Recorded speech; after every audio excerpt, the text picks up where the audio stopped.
explain ko sa inyo mga kabaro, mga katakti, kung paano ko ginagamit itong word form, Microsoft.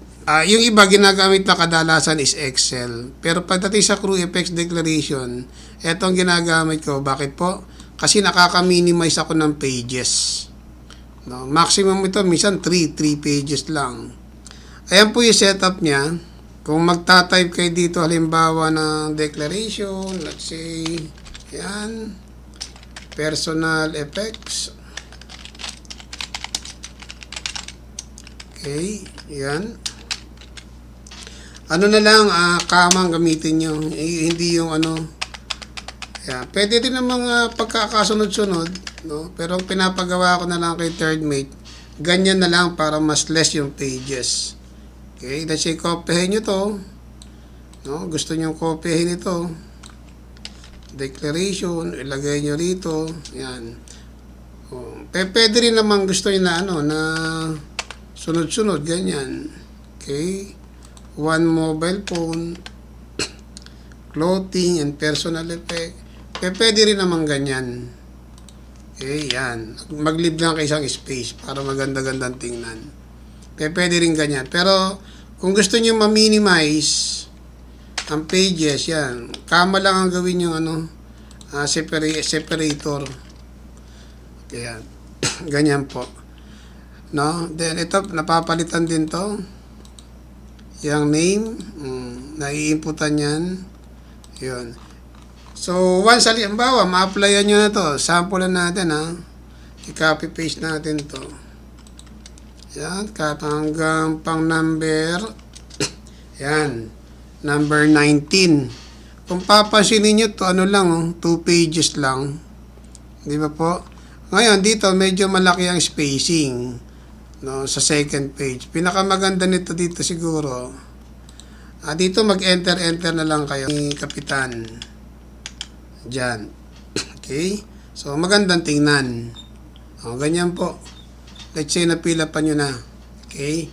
Yung nga lang, baka may question kayo. Sir, yung pangalan ng barko, paano papalitan? Okay? Punta kayo dito sa table design or review. Okay. Dito sa review, pwede rin ba sa view? No. Review, sa home, meron din ba yan? Dito na lang sa review. Puntahan nyo itong restrict editing. I-click nyo po yan. Ulitin ko yan. I-click nyo yung restrict editing and then stop protection ninyo. Ito. Sa bandang baba, itong kulay blue. Yan. Stop protection. Ayan, naka-stop na po yan. Ngayon, itong header, okay, i-double click nyo lang yan. Yan, lalabas na. So, pwedeng palitan yung barko. Let's say, Desert Victory. Palitan nyo yung IMO number. Palitan nyo po yung call sign. Voyage number, kung gusto nyo i-type, type ninyo. Pero dito, huwag nyo na pong pakialaman to. Automatic ito. Pag nag-third page, nagkaroon pangatlong page, automatic yan. No, mag-a-adjust tong page na yan. Okay, yan lang po. Papalitan ninyo. After nyo mapalitan, punta kayo sa footer. Palitan nyo yung pangalan dito. Halimbawa. Ayan. Okay, palitan nyo yung pangalan ng kapitan.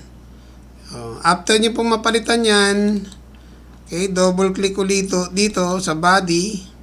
Okay, and then balik ulit kayo ng review doon sa restrict. Then ito yung yes, start enforcing protection. Okay, i-start nyo po ulit ang protection. Why? Huwag nyo nang lagyan ng password para hindi kayo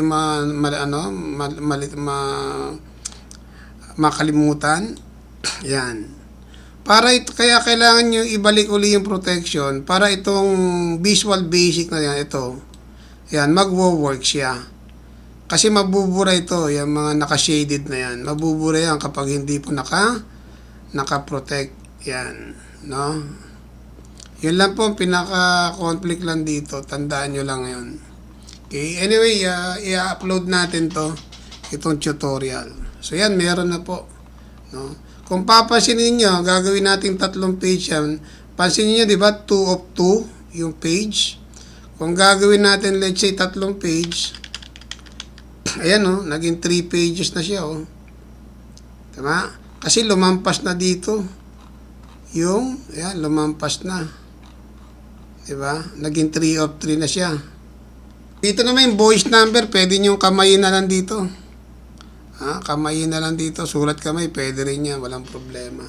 So, yung mga papalitan nyo rito, yan, yung agent or ship owner, ship operator, palitan nyo yan. Pangalan ng barko, IMO number, call sign. Let's say meron kayong dagdag na na pang 20 na crew. O, lagay nyo dyan. Ano yan? Let's say Juan de la Cruz or de la Cruz Juan. De la Cruz Juan. Yan. A. No? O, lagay nyo rito. Ano siya? Let's say catering trainee. Catering trainee. Yan. Okay, kung meron siyang sigarilyo, kung meron siyang alak, meron siyang beer, lagay nyo rito yung declaration. Dito wala na po. Pipirma na lang dyan. So, hanggang 22. Let's say nag-24. Sir, paano nag-24 kami? Ganitong gawin natin. Ayan, nag-24. Ganon dan. I-ano nyo to. Stop protection. Okay, naka-stop na siya. Eto, gawin nyo na lang. I-copy nyo to. Halimbawa, ayan. I-copy nyo yan. Control B or copy, ayan. Then dito maglagay kayo siguro mag-insert kayo above, insert rows above. Ayan. Ayan, naka-insert na. Then copy paste niyo yan. Ayan na. Ano po? Oh. Dito pwede rin insert rows above. Ayan. So magdagdag uli kayo. I-copy paste nyo lang ito. Then okay, Control B and Control C and Control B. Pipindutin nyo. Yan na. May additional na. Ilan na yan? 21, 22, 23, 24 crew. Pwede na po yan. Then, balik uli kayo sa restrict. Yes, start protection. Wala nang password. That's all. So, yan po. Pwede kayong magdagdag. No? No, ito na yung nasa Excel naman to. Okay? Itong isang port docs natin. So, how to download yung files. Punta kayo dito po sa ayan, select more. Ito itong files. Andyan po yung ating mga files, no? Ito naman yung aking YouTube channel po, no? Kung gusto niyo matutunan din cargo calculation, ito sa YouTube channel. So, meron siya dyan playlist.